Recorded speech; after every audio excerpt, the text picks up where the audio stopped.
arrest or detention ni former President Duterte? No, sir. No, wala. Categorical, wala tayong violate na law. No, sir. Okay.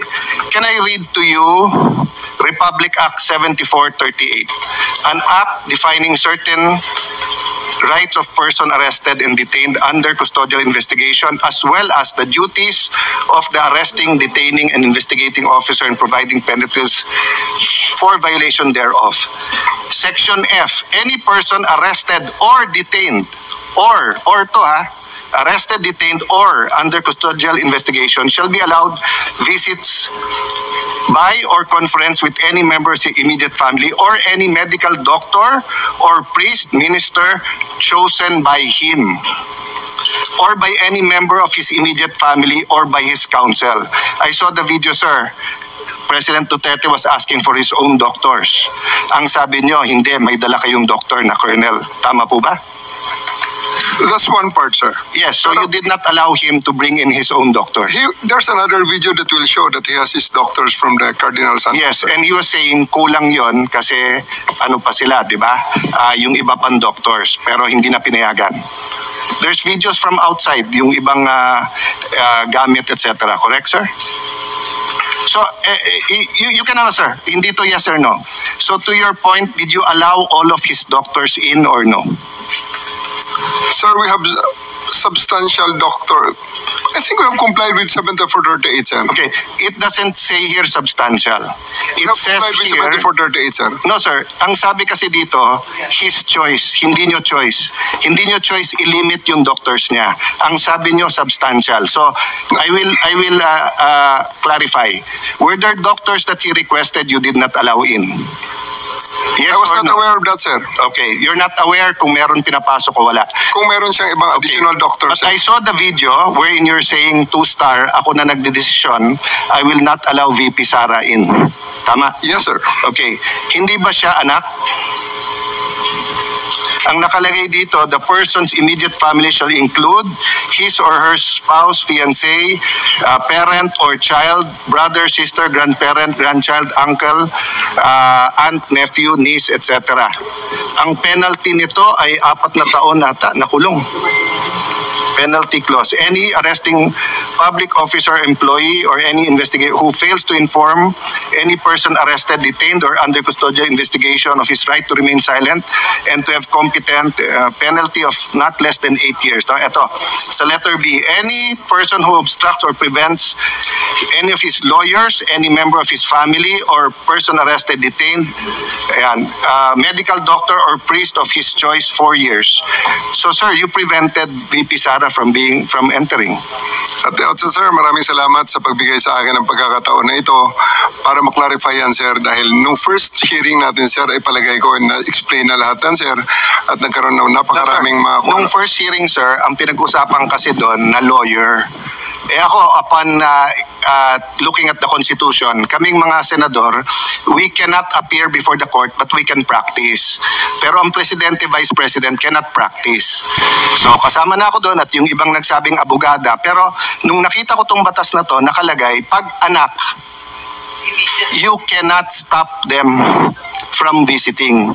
And nakita ko yung video, but sabi nyo nga, may kompleto kayong video, that's why I'm asking you, baka naman pinapasok nyo nang hindi ko alam. Sabi mo, 2-star, sir, ako na. Ako nagdesisyon nito, sir. I don't know if you use the word ako mananagot. So, simple lang question ko, did you prevent VP Sara from seeing her father? Yes or no? Can I expound on it, sir, before I answer the yes or no? Yes, go ahead. Thank you, sir. Kaya ako nagpapasalamat, sir, na ma-expound yan, sir. Dahil after the first hearing, medyo marami-rami ang lumabas, sir, na mga misinformation regarding that matter, sir. Yes, sir, I did prevent I did deny the request of President Duterte for him to allow VP Sara to enter, sir. Kasi nga naman, sir, mag-alas 10 na yun, sir. And that is already around 12 hours after we first got him into custody. The VP has all the chances to be with the President earlier that day. We are expecting her. Actually, sir, mga alas 3 pa lang, may information na darating siya. And kung gusto talaga nilang pumasok, sir, pwede naman, sir, eh. Kasi, Hinadlangan mo nga eh, di ba? ma'am, sinundo, Parang ma'am, sa loob ng Sinabi Villamor. nga ninyo na hinarang, di ba? Sabi Yes, niyo, ma'am. Ito, kasi ma'am, gabi na, I matagal did. na. I did, ma'am, I did really prevent that from the VP. I told the president that she can visit her on the detention cell in Hague. Sabi ko kung gusto niya talaga. Pero Sabi kasi mo nga naman, makapasok, pero ma'am, sa kabilang sandali, dako ma'am. sinabi mo you prevented let her. me- Alin ba talaga? Let me clarify, ma'am. Hindi pa ako tapos, ma'am, eh. May Hindi, iba-iba Okay, lang yung sinasabi mo eh. Ma'am, patapusin niyo ako kung pwede.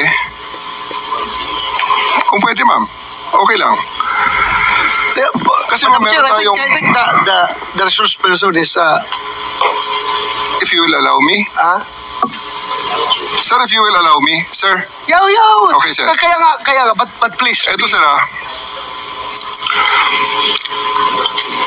After all was being said and done,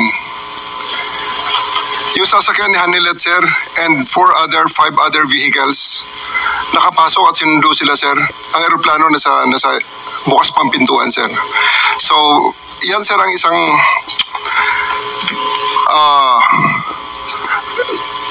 tumayong balahibo ko nun, sir, nung panahon na nakita ko, naku, andyan yata si VP Sara, andyan si Bongo nakapasok na. Kasi sinusundo na, sir, si Hanilet at saka si Kitty, sir, ng kanilang mga sasakyan, together with the other entourage.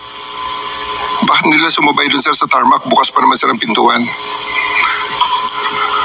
Alam mo, Madam Chair, Sir, Nick, Sir. That's a new ibig mo information, sabihin sir. kung pwede pumasok yung si Ma'am Hanilit at saka si Kitty, gusto mo ring sabay-sabay na sila. Sir, ganito. Hindi ko dinideny na pinrevent ko si VP Sara na pumasok based on the request of the former president. Okay, The reason for that, You prevented VP Sara from entering. yes, ma'am. Okay. Because the reason for that is that 12 hours na ang nakalipas at tapos na ang lahat ng mga delaying tactics. Nick, I cannot allow that. Otherwise, Nick, magiging magulo pa ang situation, Nag-expire sir. pala yung karapatan ng may akusado. expiration date pala yung karapatan ng anak na bumisita sa kanyang tatay. Sir, we do believe, ako, sir, personally, that's my call at that time because I'm operating on the premise So ng it's aking your mission. call. It's your call to Yes, violate sir. the law. Yes, It's your call to violate the law. Dahil nakalagay sa batas, binasa ni Senator Alan Cayetano na bawal na pigilan yung anak na bumisita. So it's your call to violate the law. hindi sa ganung context, sir. Anong konteksto? Anong Nasasabi konteksto mo mo? lang, talagang hinadlangan mo yung pagpasok eh.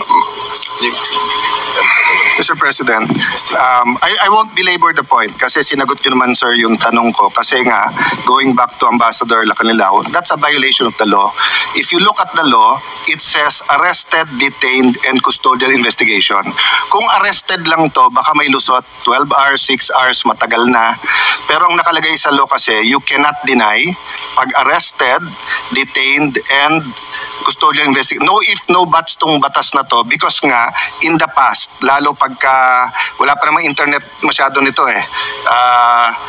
1992, no? Wala pa masyado yung mga, bago pa lang yung mga cellphone na ba nito or ano? But ang point, sir, there's no exceptions here. So that's a matter of defense kay General Torre. But just to pursue this, yung Dr. Suba ni President Duterte certified him fit to travel. Di ba sabi niyo, sir, eventually pinapasok niyo rin doktor niya. So nung una, sa video nakita ko, ay hindi pa kasi niyo nasasubmit yung buong video kaya hindi pa namin nare-review, no? That's why I'm giving you the benefit of the doubt. Kasi I'm not an eyewitness, I didn't see and even if I'm not an eyewitness, I didn't view the video, no?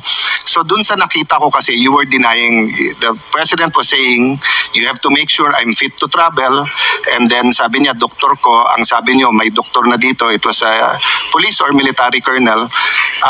So eventually you let in some of his doctors, correct, sir? Yeah. Did they certify that he was fit to travel? I believe, sir, on that argument, we can already... No, it's not an argument. I was just asking. Okay, sir. Did Sir. they certify that he was fit to travel or hindi sila tinanong were they fit to travel? It's not part of the procedure for his private doctors for that to do that, sir. It will be the government doctors who will be No, taking that's not it, sir. true, sir. Ang nakalagay ho dito sa batas, it can be his doctors.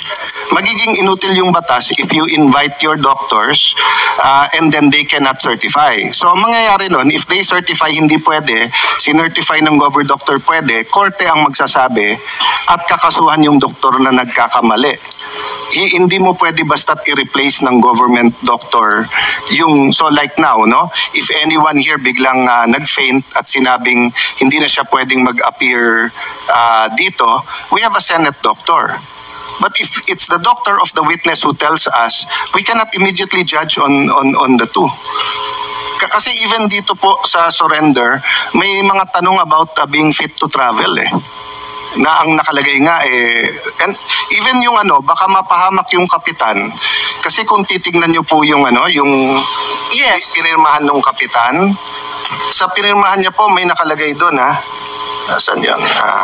Yes, Senator Cayetano, kung pwede lang i-clarify, anyway. Ang nangyari, si Kitty, sinabi talaga na hindi pinapasok yung doktor. At sinabi ni Dr. Rosa Alinsi na ang dating Pangulo, napakataas na ng kanyang diabetes, umabot ng 328. He needs to be admitted directly to a hospital. Nagkaroon ng diskusyon doon sa Villamor, pinatawag yata nung isang Colonel Dr. Donald Palma, cardiologist, na hindi siya nasa kalagayan na magbiyahe ng mahaba, pero pinirmahan ni Dr. Colonel Jonathan Rico, isa na namang Armed Forces Doctor, Commanding Officer ng Air Force, na pwede siyang bumiyahe. So, ibig sabihin, maliwanag na ang pumirma ng certification na fit to travel ay hindi kanyang doktor na hindi pinapasok, kundi doktor ng AFP. Correct ba ho ang pagkakwento ni Chairperson? Senator Go, just before, ito yung dahilan kung ba't ko tinatanong Sabi nga ni SOJ, sub judice, meron na request by petition for writ of habeas corpus. Ang aking concern ngayon, kasi ang bata, ang ginagaya, hindi yung salita natin, yung gawa. And I think ganun din sa batang pulis, batang militar, batang tanod, batang NBI. They're watching now. So what if someone was arrested in Tawi-Tawi? Can he be visited by his family anytime? And can his doctor, they say, hindi mo pwede ilipad ng Manila yan? That's why I'm asking all of this, because